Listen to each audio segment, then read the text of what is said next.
Un produit qui passe 90% de son énergie à faire autre chose que son boulot. Bah oui, et vous l'avez tous chez vous. Les ampoules à filaments qui sont vissées sur toutes vos lampes transforment 9/10 de l'électricité qu'elles consomment en chaleur. On aurait presque pu se passer de galinière, dites donc. Le top du top, c'est l'halogène, qui consomme environ 10 fois plus qu'une lampe classique. Tout ça pour éclairer votre plafond. Et puis pas la peine de réduire l'intensité, la consommation ne sera pas forcément plus basse. Heureusement, la technologie fait parfois des progrès utiles. Plus évolué que la bougie, moins gourmand que l'halogène, voici l'ampoule fluorescente. Bon, qu'est-ce que ça veut dire? Je veux pas de mes jeux disco, moi.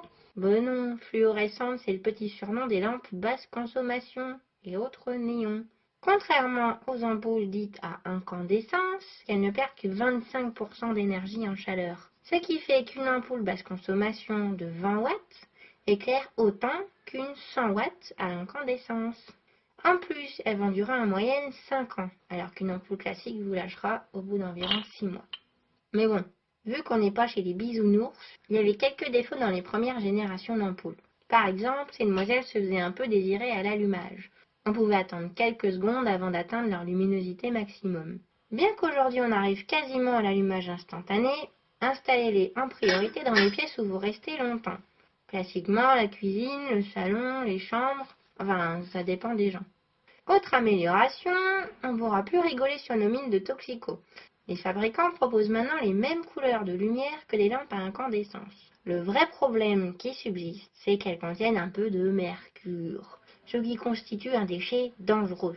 Il ne faut donc pas les jeter n'importe où. Et des services de récupération ont vu le jour. Si vous ne les connaissez pas, ramenez-les au moins à votre vendeur. Sinon, un truc que vous pouvez faire pour y voir plus clair chez vous, c'est dépoussiérer vos ampoules en même temps que vos bibelots. Oh, puis je peux pas résister à la rengaine. Éteins ta lumière en sortant de la pièce. Les chats et les petits lutins voient dans le noir. Parce que même si l'allumage consomme un peu plus, il vaut toujours mieux éteindre et rallumer votre lampe. Enfin, malgré tous ces efforts, rien ne vaut notre belle lumière naturelle. Essayez de disposer votre bureau et plan de travail sous les fenêtres. Autant gratter ce qu'on peut, c'est une énergie infinie.